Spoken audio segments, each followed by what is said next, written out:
And we are live. So, welcome back. Sarah is not back yet. Sarah is still at the hospital with her mother. So we're going to be having a little bit of fun here today. Don't mind the cable right here. We're going to be doing a little demonstration here in a minute. I just had that set up. So tonight we are going to be looking at winding sticks, a very old and simple tool, and having a little bit of fun with this. So because my wife isn't here, if anyone can check, make sure my audio is working and things like that, let me know in the comments. If anything comes up with that, I'll be checking and keep an eye on it. Also, we won't have the questions listed down below because she's not here yet either. She's actually on the road. A little update on my mother-in-law because several people have been asking. She's still in the hospital. It was supposed to be a week to 10 days. Well, now we're into the third week, and it's looking like she won't be out at the absolute earliest until late next week. So, yeah, not going as well as we had expected. But, yeah, things are going normal. Life. Yeah, I think life is pretty much normal right now because everyone's kind of crazy. But it's one of the things I like about woodworking. We have a bad day, you go down to the shop and just hang out, make some wood curls. Don't even have to make anything, just have a little bit of fun. So, winding sticks. I've done a whole pile of videos on making winding sticks. I probably have like 4 or 5 pairs in the shop here that I've made over the years for different videos. But these ones are actually my first pair that I ever made. And these make a great beginner project. Usually I tell people the first thing you should build is a bench. And that's because you're probably going to build a few tools in order to make it. And one of those tools is a pair of winding sticks. They are a way to tell if a board has twist or wind in it, or if the board is thicker on one side or lower on one side. Basically, it's a way to tell if a board is perfectly flat and true. And a lot of times, if this area of the board is twisted this way and this area of the board is twisted this way, and you kind of have that gradual twist in the board, the winding sticks will tell you that and actually work through that.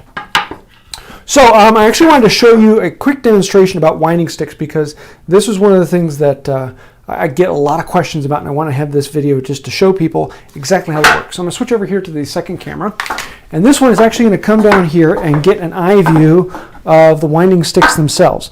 And so we have our back winding stick over here and our front winding stick here. And if you look at them, you'll notice that you're really rarely going to see both ends of the front one. And so really the only thing that matters is the center of the front one, or the used area. And the farther these are apart, the less of this front one you're actually going to be using. The important one is the one that's in the back. It is important that the back edge be absolutely true to the front edge stick. Also, you'll notice my back edge one has these black sections. That just makes them stand out a little bit different from the light of the wood here.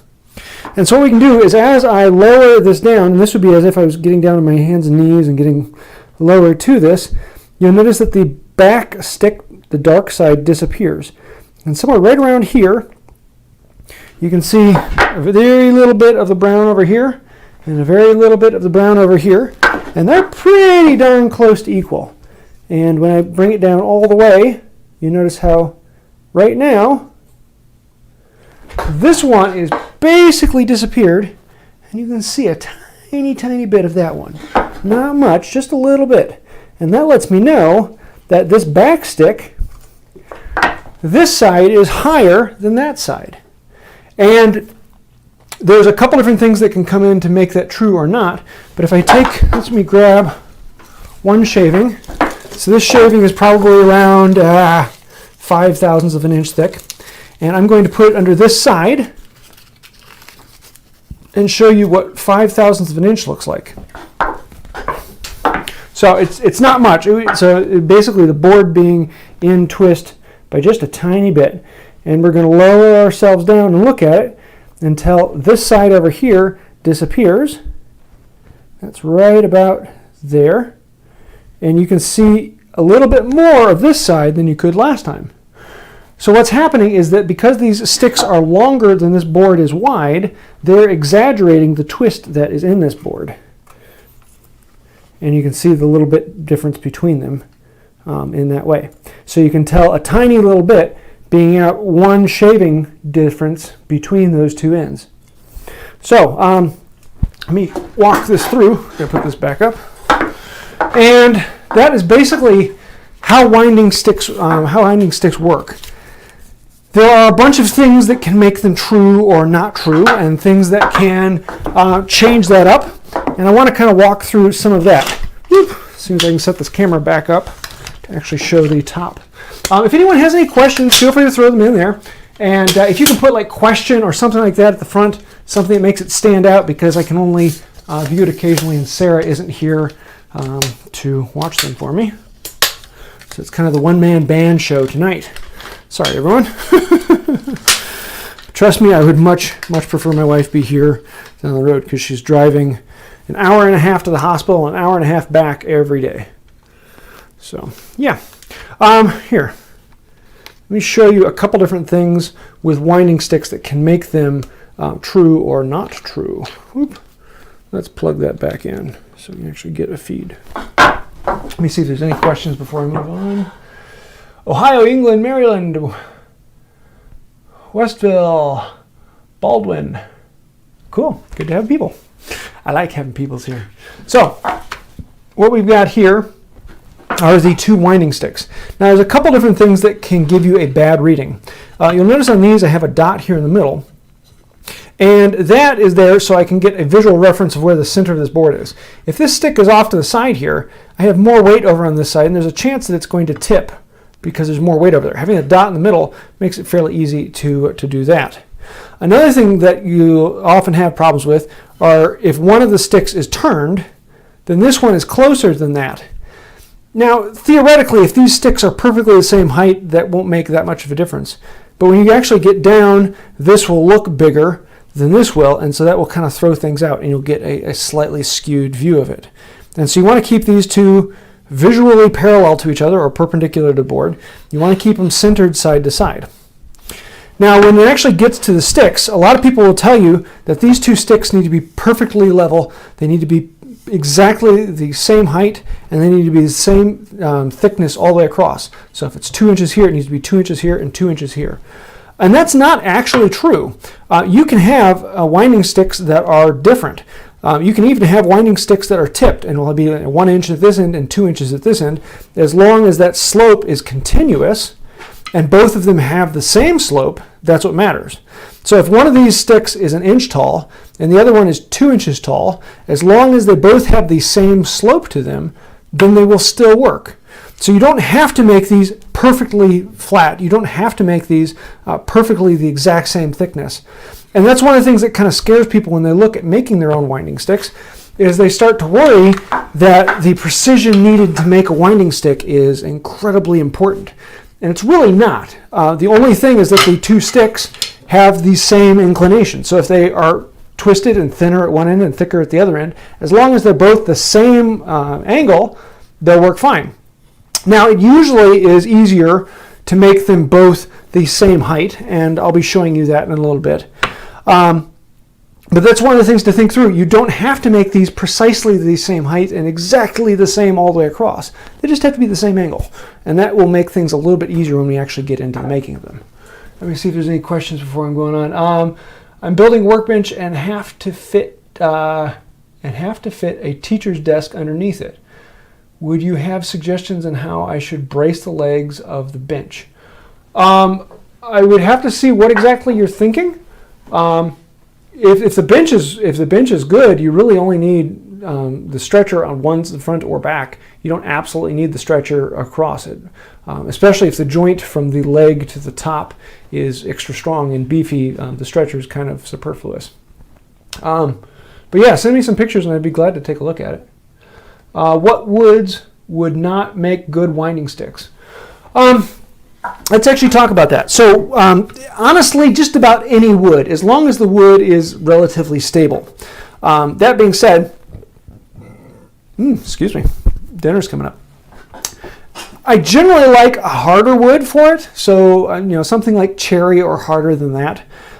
Just because they dent less, there's less problem with them. They don't absorb and expel as much water as some of the softwoods. Some of the softer woods like poplar will move a bit more because they have more space in them. So harder wood is a little bit better, but in all honesty, as long as they're in an air-conditioned environment and you don't drop them on the floor or bash them all around all the place, it's really not going to make that much of a difference. And winding sticks are very easy to make, so if you do break a pair or have a problem with them, then make another pair. If you have something cheap on hand, go ahead and make it out of that. You're really not going to run into a huge problem with doing it out of the wrong wood. And there really is no right or wrong wood.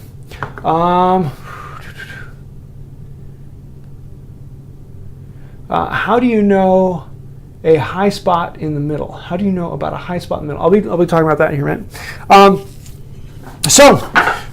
One of the other things, basically, you don't need all of these special bells and whistles on these.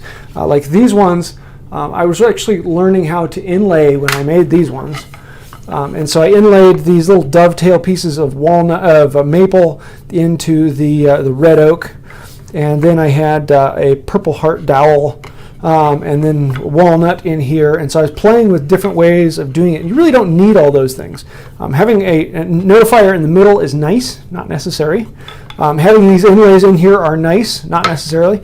Particularly on the front one where you need the white, that is rather worthless. It's really not going to do that much, because if these two sticks are far apart, I'm only going to be using like that much of this actual winding stick, because from the distance apart, these corners will appear to be right there. On the back one, I'm usually only looking at the outside edges, and so I only need something right there. And the dark wood just makes it a little bit easier to see. Do you need it? Absolutely not. Especially if the background you're looking at is different colored, then having that darker wood there isn't really useful. It just makes it a little bit easier when you're looking over top of this to see the difference between this stick and this stick. See if I have any other questions before I move on.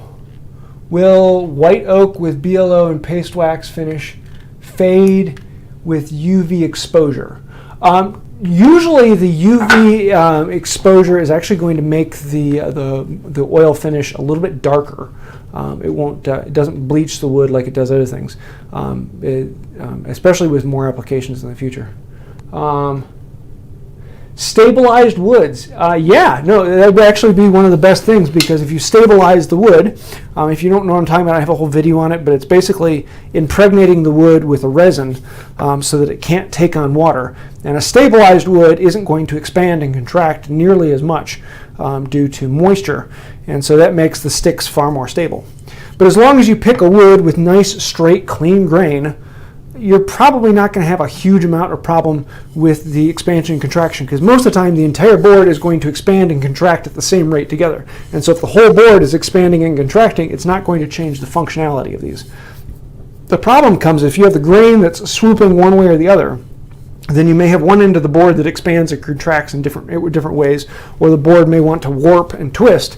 So you want wood that has a nice clean grain running from end to end.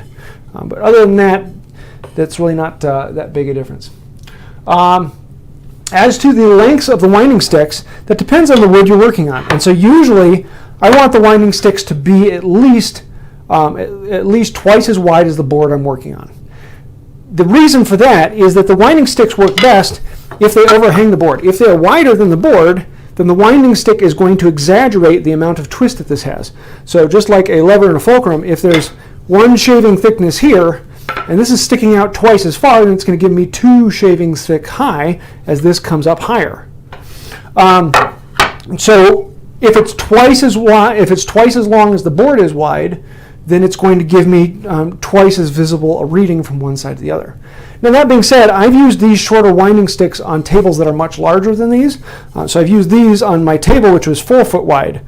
And they're not going to give me a really accurate reading, but the nice thing about that is I can move them around the board and get different readings from different locations. And it makes it a little bit easier to see individual spots. So I actually like having a couple sets of them. These ones are about 18 inches long, but the ones I want to be making here soon are 4 foot long.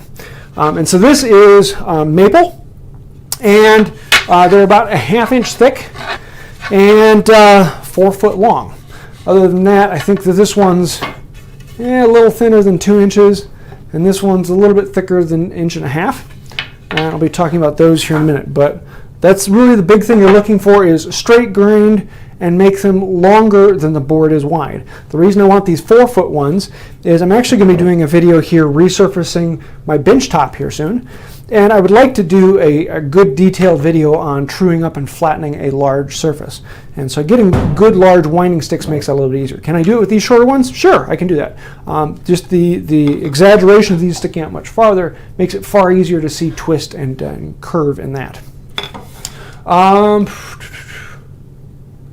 Torrefied wood, yeah. Torrefied wood does still expand and contract. Torrefied wood is more stable than non-torrefied, but it still expands and contracts. So there's some people out there saying that it doesn't expand and contract. No, it does. It's still wood. It just doesn't do it quite as much. The thing with stabilization is with polymer stabilization is it fills the pores of the wood so that nothing else can get in there. So if the pores are already full of poly, then the water is not going to be able to get in there and expand the surface. Cool. So, yes. Now, I was going to do something a little bit different with this, and what I'm planning on doing with these two sticks, and the ones I'm making is this one, which is a little bit shorter than this one. This one's, well, let's see, what is this one? Where did my measure go? Oh, I guess we're going to use this. This one is 1.63 tall, and this one's a little bit more. I'm guessing like 1.8, 1.78. So what is that, 0.4-ish something inches. Man, I hate the imperial system. I wish we would just switch to metric.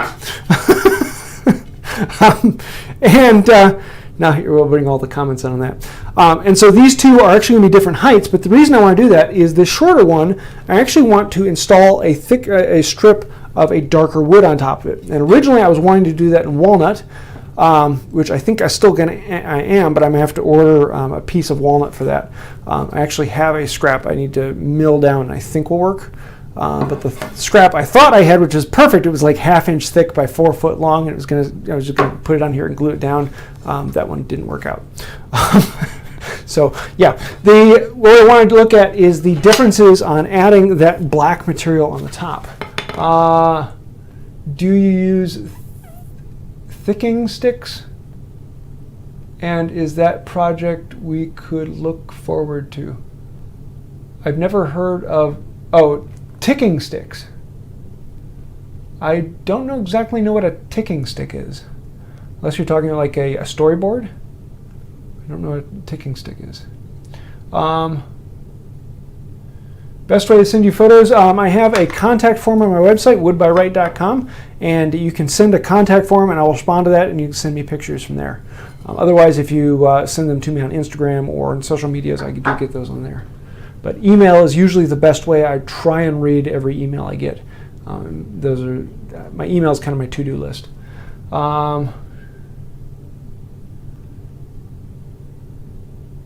Okay, so here, let me flip over to this one. So on these sticks, the ones I made before, I inlaid these, and so they're a little over 1/8 inch thick by about 3 inches by about 1/2 inch tall. And I just chopped in and inlaid this piece, and the piece was much bigger than the slot. It just happened to fit into that corner, and then I planed it down to the measurement. And this is really cool and looks sharp, but it is a difficult way to do it. The way most people end up doing it is they do a rabbet all the way along the top, and so you'd actually cut out this slot 1/8 inch deep, 1/2 inch tall, all the way along there, and then you'd inlay a stick and glue it down. But the problem with that is that's more work to cut a rabbet rather than just taking a piece of wood and gluing it onto the top. And that's what I'm going to end up doing with these, is I'm going to get a piece of walnut that is bigger than this is wide. I'm going to set it on here, I'm going to glue it down on, and then I'm going to plane it down to the face so that I get a nice smooth face. And I have a ribbon of black running all the way along this piece. And that will separate these out and make them a little bit different. The next thing I want to do is on these I'm going to actually put in a center dot on this. And that center dot will allow me to see exactly where it is in the center so that I know that if I'm off the board a little bit. Now on sticks like this, it's really not that big of a difference from one way to the other, but if I were to use these winding sticks on this board, having the center off by a couple inches could mean that my center is off the board and the stick does this. So having the center on these is very, very important. Now having a board this wide would give me an immense reading. So if I want to get very, very specific on how perfectly true and flat the board is, the longer my winding stick is, the better the information I get. The problem with that is that wood moves. And if I flatten the board perfectly with winding sticks this size, and I leave it on the bench top, and I come back tomorrow, and I put these exact same winding sticks on it again, I'm going to see there's a twist in it. And I'm going to be like, oh, what's wrong? And I'm going to try and flatten it again. And the next day I come back and there's still a twist in it. It's because wood moves. There's going to be some expansion and contraction. There's going to be a little bit of twisting, things like that that are, it's just part of wood. These sticks just give me such a large area to look at. They allow me to see microscopic changes. And so I could actually see movements in this board of the figure of a 10,000th of an inch, because these are so long. I would see the exaggerated movement on one end or the other.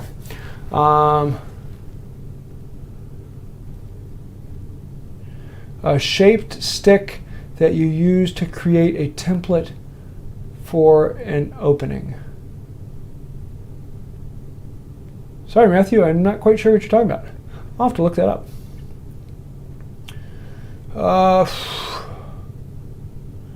Question. So the bigger sticks we use on smaller board. The bigger sticks we use on smaller board, the closer to true flat we can get. You generally want the stick to be longer than the board is wide, and that's because that will exaggerate any twist in it. It makes it easier to see if there's some twist in it. But you have to get careful that if you grab a stick that's 4 foot wide and you put them on a board that's 3 inches wide, you're going to see such an exaggeration in that you'll never get it perfectly flat. And if you do, you'll come back a few hours later and you'll see the twist coming back into it as wood expands and contracts. So there's a certain amount of getting to perfection, but with wood, there is no such thing as perfection because it's a moving target. Wood moves and changes over time. And so because of that, if you get something too long, you're just going to be chasing your tail all day long. And so that's why usually you want the sticks to be about twice as wide as the board you're working on. So if I use a 4 foot long board, that means I can flatten my 2 foot wide table very easily. So I hope that answers your question with that.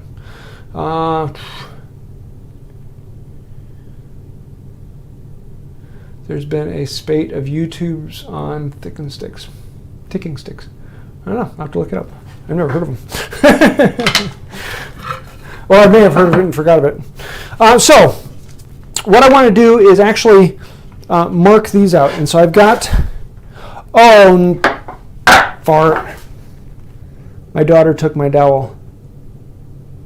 I saw her playing with a dowel earlier today, and I was going to fill this in. So we're going to be talking about how to make winding sticks. The best laid plans. I had all the plans of the pieces I needed were for the winding sticks, and I saw my daughter earlier today playing with a walnut dowel, and I thought, oh, that's cute. She's playing with some wood. And I realized that's the stick I was going to be using to marking the center of these. So I'm going to have to find that later. But we can basically figure out what we're going to do. I want to actually mark where the center of this is, and then I'm going to clamp these two boards together and line them up exactly, and I'm going to drill the hole all the way through them on that center line, and then I can drive a dowel into them and plane it down flush. And that's how I got this one with the Purple Heart, because I actually had a little scrap of Purple Heart dowel back when I made this, and that was kind of fun. Except for Purple Heart end grain, when it gets oil, just turns black, and so it looks kind of like a spotty ebony, kind of like that. Two. Shoot! I'm sorry, I ran out of everything for today. So this may end up turning into a Q&A. I might actually finish these at a later date. The fun of live and my wife not being here is our life has just been absolutely bonkers. A lot of people are talking about being much, much slower during this last while, and my wife and I have been far, far more busy than we've ever been. So yeah.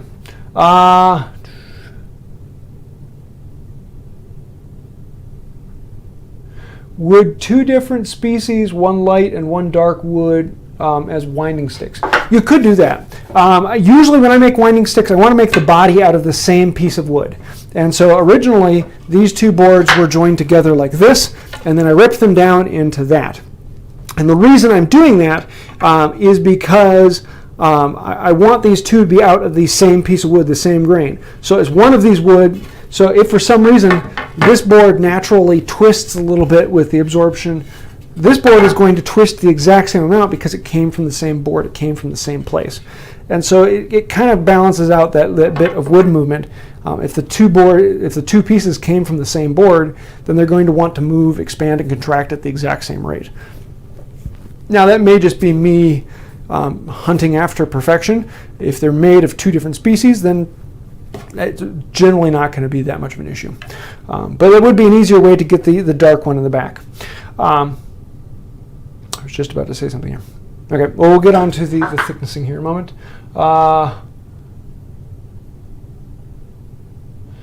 Which leg vise do you use more? Actually, I did a video about 6 months or so ago where I actually talked over my entire bench and what I've learned in the 2 years I've had it.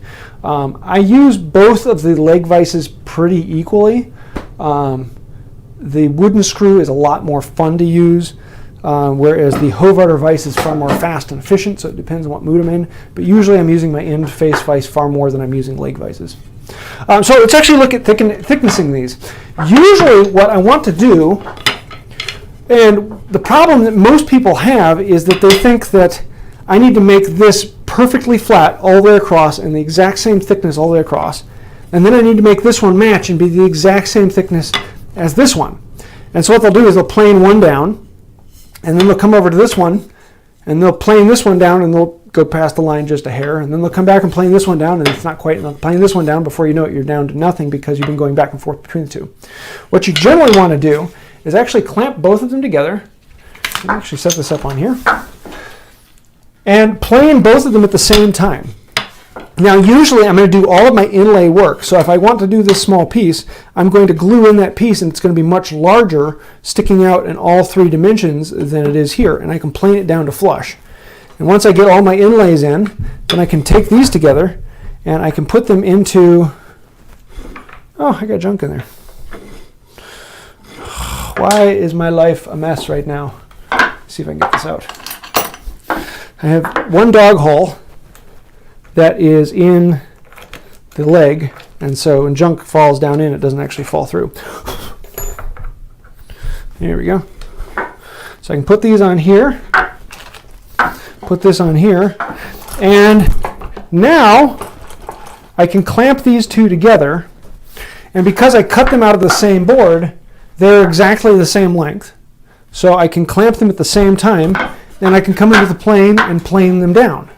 And the nice thing about doing it this way is as long as this top surface is flat, in other words, it doesn't have a bow in the middle, then these sticks will be perfect. Even if this side is taller than this end, so if this was 2 inches and this was 2 1/4, then they would still work as winding sticks because they would have the same slope. And you can tell if they're perfectly flat by using a plane. Let me grab one that is at least half the length of your sticks.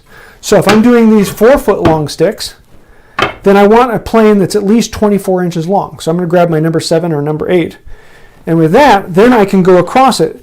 If I know my sole is flat and I'm only taking off 1/1000th of an inch cut, then I know that there's no more than 1/1000th of an inch variance across this whole thing being perfectly flat. And so usually I'm going to start in the middle, and I'm going to plane out until I'm not taking any shavings in the middle.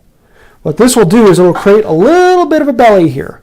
And so if I'm not planing back here at this end, I'm not planing at this end, I'm just planing in the middle, I'm going to get a little bit of a belly. And then I'm going to back up, and I'm going to take one shaving all the way from one end to the other.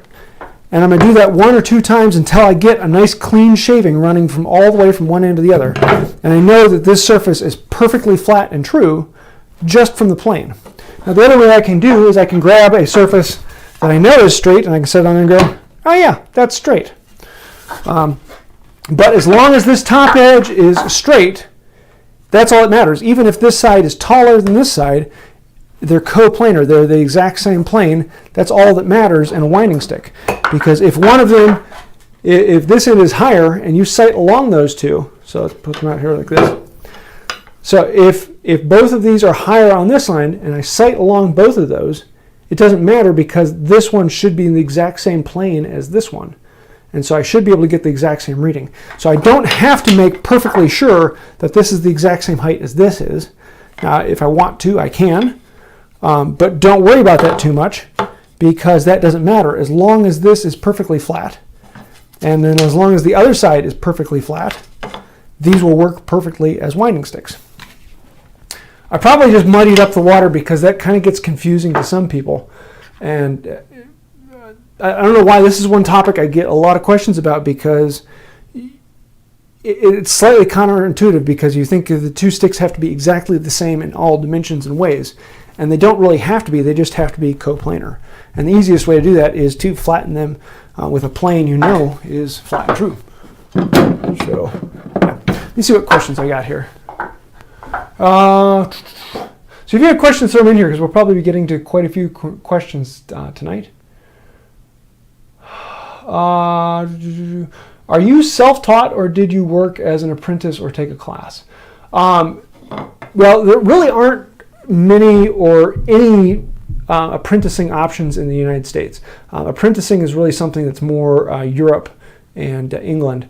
There are a few classes. There are a few places where you can learn, but they are very, very rare. So it is rare to have someone who is actually taught in a school in the U.S. I was taught by my father, at least my power tool and woodworking. I was taught by my father. As to hand tools, it's something I have been taught. I've taught myself. I've worked with other people who are, have been doing hand tools for a long time. That's usually the best way I tell people is, experiment, play with things on your own, and then get into a community and ask people, and you'll get a lot more information that way. But I'm hoping to have a video here coming out soon where I actually will go through my whole training as wood by right and where it all came from. So we'll see how that goes. When planing to a marking gauge line, do you plane to the top of the line or the bottom of the line? Now this is an interesting question because if you have a marking gauge, you have an infinite point, a sharp point where it cuts the fibers. And so you plane to that point. There shouldn't be a thickness to the line because if you're using a marking gauge and cutting a line, you're actually that's the first cut of the saw or the last cut of the plane. And so you plane to the line. You don't. I don't know. That's one that's kind of confusing for me because I get the question a lot of, with a marking gauge line, do you plane to the top or the bottom of the line or the middle of the line? And it's because it's an infinitely small line. It is a point on the board. You plane to that point. So if your marking gauge is leading a line that is thicker, then you probably need to sharpen your gauge. Especially if you're using a wheel gauge or a knife, those cut the fibers. And I use these on cross grain work because it literally is the first cut of the saw. On one where you use the pin, I still file it down to a sharp point, so it's still slicing the fibers. And so it gives me an infinitely small line that I mark to, that I plane down to. So if your gauge is leaving a fat line, you might want to check on that. Usually the way you can tell it is if you have that line on it and you start planing down to that line, right before you get to that line, you'll get this wire wisp that sticks out, and it'll be hanging on there just barely, and then at one point you hit it with a shaving and it disappears. And that's the point at which you know you hit the line. If you go any farther, then you've gone past the line. So that's kind of the way. I hope that answers your question, but that's one of the big reasons that people use marking gauges and marking knives as opposed to pencils, because pencils have a thickness to their mark, whereas a marking knife does not have a thickness to it. It cuts the fibers. Everything on one side of the cut stays and everything on the other side of the cut goes.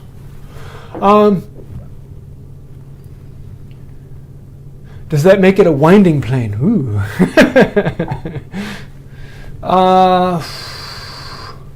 Wood by right in the early years. Yeah, okay, if anyone actually wants to go back and see that, Wood by right is, the videos on the channel is my hand tool journey. So I've been doing woodworking since I was 5 or 6 with my father in the shop. But hand tools are a newer thing for me, and I actually started wood by right when I bought my first hand plane. And before that, I'd never used a hand plane and just used power tools. And so if you actually want to go back and see that, you can see the entire journey of me learning hand tools the whole way through, which is a little bit fun. And I have to warn you, those early videos were bad because I had no idea how to make videos. It's also been my career of learning videos as well on Wood by Right. So yeah. Why not just use 2 pieces of metal? No explanation to worry about. Yeah, great, do that. Metal works fine. You can buy winding sticks. You can buy aluminum ones that work perfectly. One of the reasons why I like to tell people to make your own is it's a good skill. It's a good beginner class. It's something that you really can't mess up. As long as you get it flat on top and bottom, you have winding sticks. And so it's a good way to hone your skills and make something you can use. Like these, I probably made these into a week or 2 of messing with hand tools, and I still use them today. They're my main winding sticks. And all honesty, they're just as good as you would get with any metal ones. So why buy something when you can make it quickly out of scratch?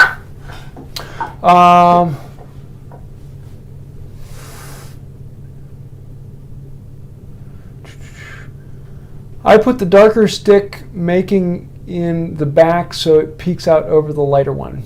Yep, that's the way I normally do it too. I do know some people that like the darker one on the front, but most people like the darker one in the back. It really doesn't matter.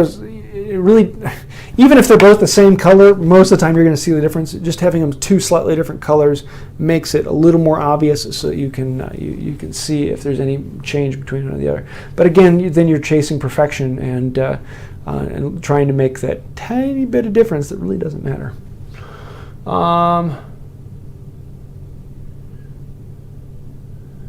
My first winding sticks were a pair of offcuts with line of dark. Yeah, and one other way that I know a lot of people will do is they use a carpenter square. Now this one, I cut this leg off, but if you use a carpenter square, you can actually set it on the bench, and it will, normally it would self-level if my leg were long enough. And so I have a nice flat, true plane running all the way across. And if I have 2 of them, I can set them boom, boom, and I can look along those and use this as my winding stick, which is actually pretty quick and easy. But I've used several times where I've bought, I've gotten pre-dimensioned lumber, and I know it's the exact same thickness from one to the other, and I'll just put down a couple sticks that I know are the same thickness, and boom, I've got winding sticks. I don't have to think about them.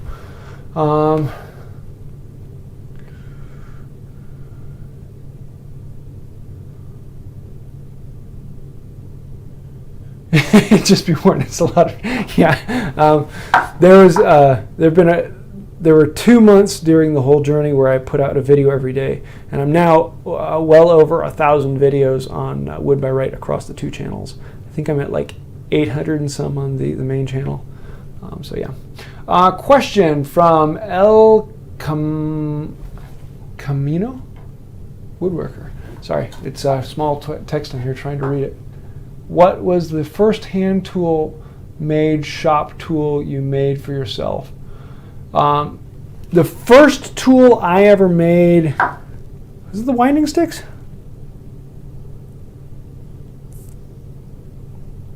I'm trying to remember the winding sticks or my clamps, because these, like the way I did it, let me see if I can pull one of these out. I made these clamps. Because usually I tell people the first project you should make as a woodworker is your bench. The bench is the first tool in the shop. The bench is the key. Without a bench, you're just spinning your legs, and it is so hard to make things without a bench. It's one of those things that the first tool you should make is your bench. Now the problem is, in order to make a bench, you probably end up making several things. And at the time, I didn't have clamps to clamp together a laminated bench. So I made clamps with a bolt and screw and some scraps I had lying around. I made winding sticks. I made my mallet. Not this one, it's upstairs right now.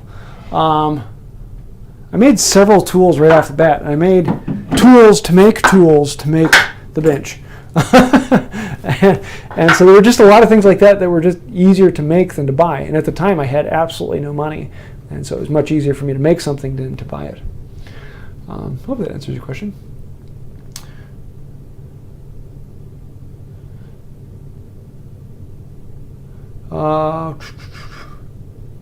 Yeah, very true. If you're looking at a dark background like a black wall, put the light one in the back. It makes it much easier. That was from Brian. With power tools, uncensored. Yeah, actually, I have a video coming out here soon, probably in 2 or 3 weeks. I'm currently making a pavilion, a pergola in my backyard, and I'm going to use power tools. So I'm going to have a video here coming out soon where I'm going to make the pergola using a chisel, a circular saw, a mallet, and a drill. So yeah, I do use power tools. I do have power tools. I just don't use them much. And if I use it in a project for a video, I show it. And you'll see that it's kind of like a running gag of you'll see me with a drill and be like, oh shit, you're not supposed to see that. Yeah, it's one of the fun things. But I do have power tools and I use them for a lot of personal projects. How often do you use your planing stop? I have a planing stop in this bench that's down there. I don't use it that much. I have tried doing viceless woodworking, and I know Shannon Rogers from the Hand Tool School or the Renaissance Woodworker, he does a lot of viceless woodworking. I haven't found myself liking it as much. So most of the time, rather than using a planing stop, I plane between dogs. I'll put one dog in the end vise and one dog in here and clamp it between that. I just generally prefer that. But every now and then the planing stop comes out. It's just not something I find myself using as much. If you want to see that, I have a video putting that in when I made the bench. I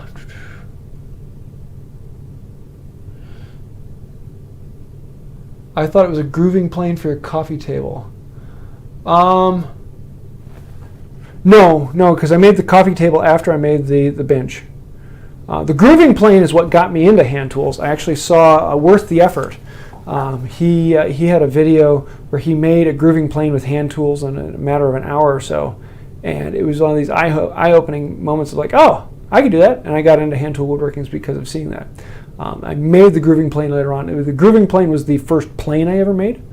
Yeah, and I actually just did a live a month or so ago where I actually made a grooving plane start to stop in the whole thing live. Question from Matthew Card? James, do you have plans available for the clamps? No.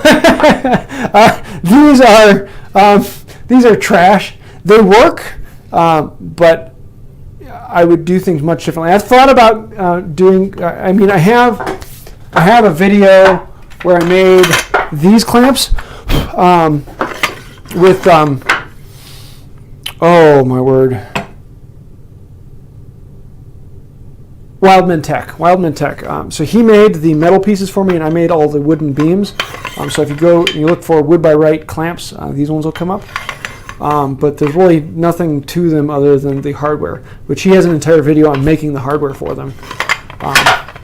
And these are some of my favorites. But these ones that I made early they're trash. Let me show you. They work, but man, they take a lot. And so all they are is it's a 3/4 inch beam by about 1.5 inches tall.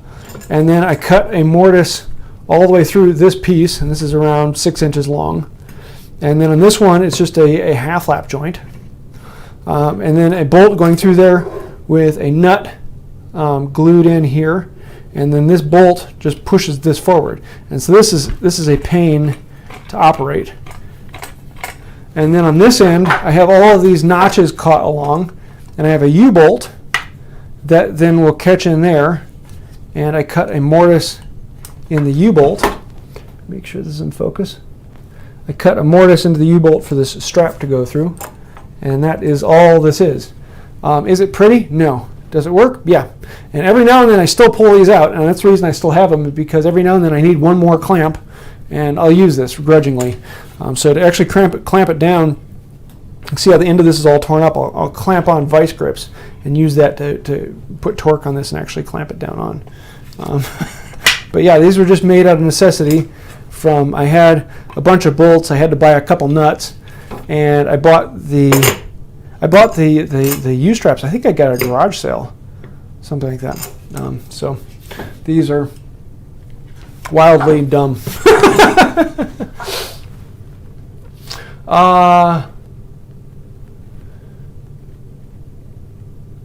Can we give him an electrical Bob Ross? Well, here. It's dusty, but here. Hope you like this.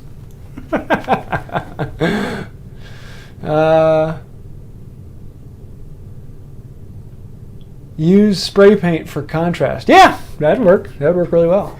I mean, really, winding sticks are kind of one of these things that people look at as, ooh, those are precise instruments, but they're really not. They're two sticks. That's really all they are. They're sticks that have edges that are parallel between the two. They are coplanar, and that is all you need. Everything else is special. I actually, if you just hit them with spray paint, then great, it makes them look.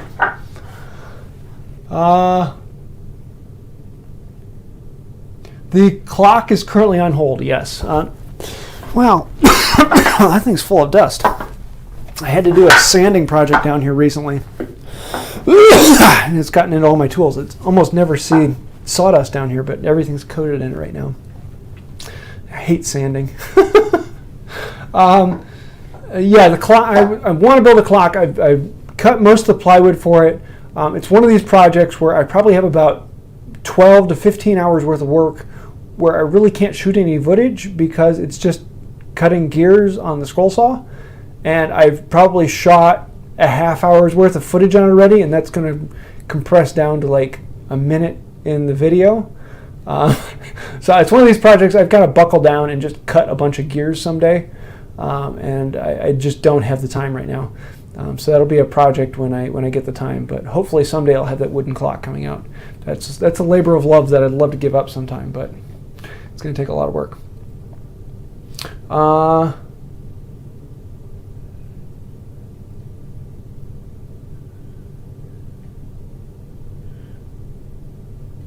Sorry, reading up. No, I watched Mr. James Wright's video. Clamps and then winding sticks. So there you go, clamps and then winding sticks. Yeah, that was, I built the bench so that I could build the coffee table, because I wanted to build the coffee table. It was my first real full furniture project, but I built the bench to build the coffee table. So I built the clamps to build the bench to build the coffee table. Unrelated maybe, but how does vertical grain white oak compare to western red cedar? I'm wondering why you would call it vertical grain white oak as compared to western red cedar, and any other species that are not resistant to moisture, such as most tropical hardwoods are very good at being rot resistant. Most white oaks, live oaks, are very rot resistant. Most cedars are very rot resistant. I'm trying to think what else. Excuse me. Got all this dust in there. It's filling my clog now. Clogging my nose. Teak.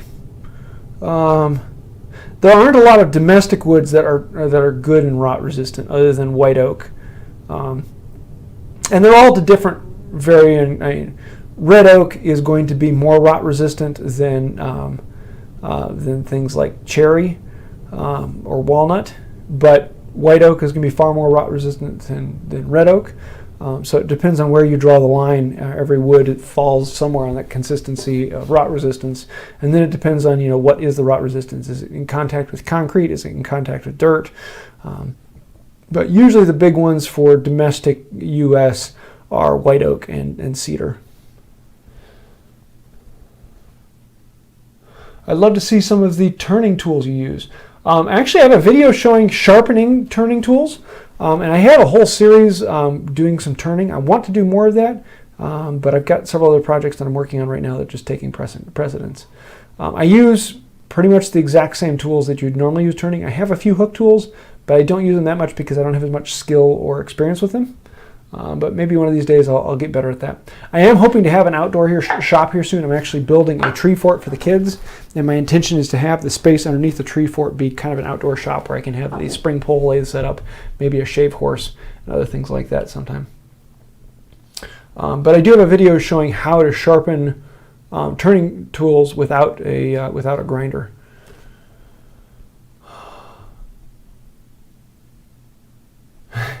Yeah, I actually have several thumbnails where I use the Bob Ross wig. Actually, for April Fool's 2 years ago or last year, I did a Bob Ross video impersonation. That was a lot of fun. Look up Wood by Right Bob Ross, it'll come up. It's been months since I've touched a plane. I'm sorry. Hey, my wife's home. Just heard her come in. I don't know if we'll see her. She's probably pretty tired. We'll see.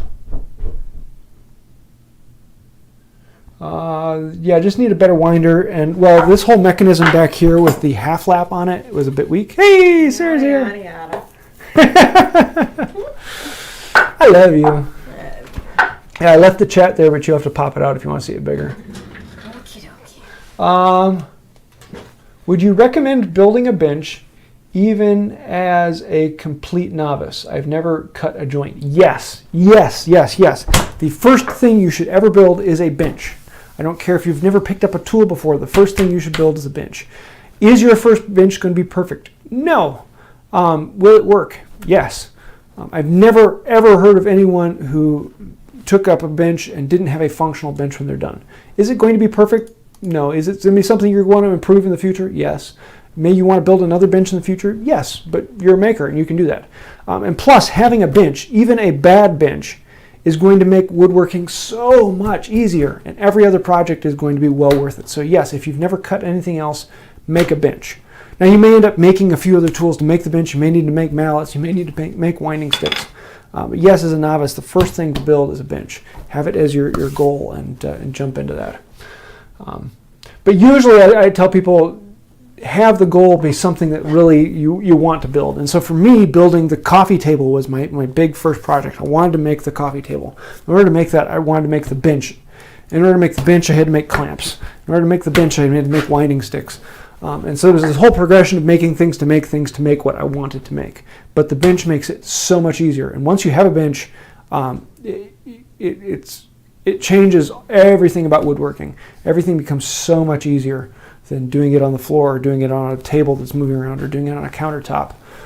Benches just make life so much easier. Ooh, I can't take. There was. Did you ever get a cam stop for your Stanley 45? Yes, yeah, I actually got one of those at the last thing. So yeah, got a cam. This is, and I want to do a video on this piece as well here soon. It's such a simple little dumb thing, but this is what we're talking about. It's a cam that goes on the rod, and so the rod comes through here, and you can actually use this to hold up the fence at the end, because if the rods are sticking out a long ways, that fence will have a tendency to droop. So I can put this on the rod, and this will actually support it so that these stay parallel to the board as it goes down. So it's a fun little tool, but mine did not have one. So thank you. Yes, I did. So did you build your winding stick? What's that? Did you get it all built? No, I ran out of the pieces and I realized that one of the sticks Melody had taken somewhere else. And another stick that I thought I had, I didn't have. And so it was one of these projects that I wanted to do, but apparently I don't even have the things to make it happen. And today was one of these days I really could not put in the planning time I wanted to ahead of time. Otherwise I would have noticed I had all that and changed plans for the night. But yeah, such is life. Sock me.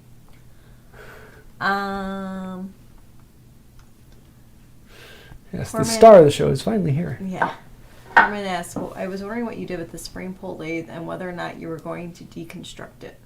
Yeah, the spring pull lathe is all in pieces. And I built the spring pull lathe because I do not have space in the shop to have the spring pull lathe set up. And the nice thing about it is I can tear it down and put it back together. And I've had several times where I needed to build something, and so I put it all together and built my piece and then took it all apart. And so yes, it's sitting in pieces over in the corner over there. And so hopefully I'll take it outside and it will live underneath the underneath there. I may actually build another one that is permanently sat there, but we'll see. Okay. What's next? I think he got his answer, but Theolithic71 said, thanks for all you do. Do you have any content on sharpening curved blades, half-round spoke shave, for example? Yes, I have. I haven't done one on cutting a curved spoke shave, but I've done them on scrub planes. I've done them on gouges. I've done them on Stanley 45-55 irons, and it's done the exact same way. It's whether you want to do it freehand or with a jig. I've got videos on sharpening those. I actually have one video. It was a live video. It was how to sharpen everything. We went through pretty much everything in the shop and showed how I held it and how I sharpened it. So there's lots of those to look up. What's next? We have one last question. So Kenny and Yetta Horn asked, lucked into finding a Stanley Sweetheart era 12.5 scraper. Any thoughts on the 12.5 versus 12?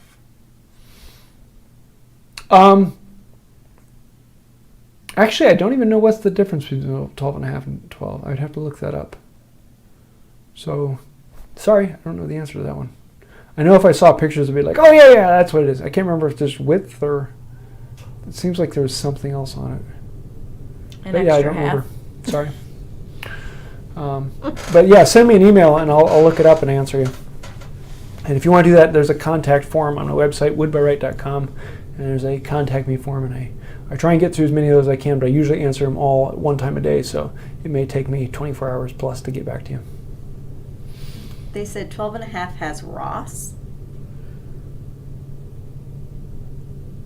I don't know. I don't know what that means.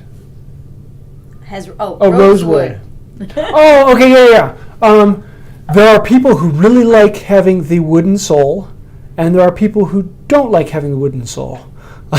So it's really a personal preference. The wooden sole, it does tend to burnish things a little bit better, whereas the metal sole, it's just kind of, it doesn't feel the same. It's a soulless plane.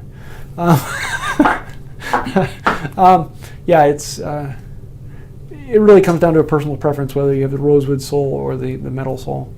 Am I thinking of that right? I think I am. Few personal preferences one way or the other, and there's collectability differences one way or the other. So it just comes down to what you like.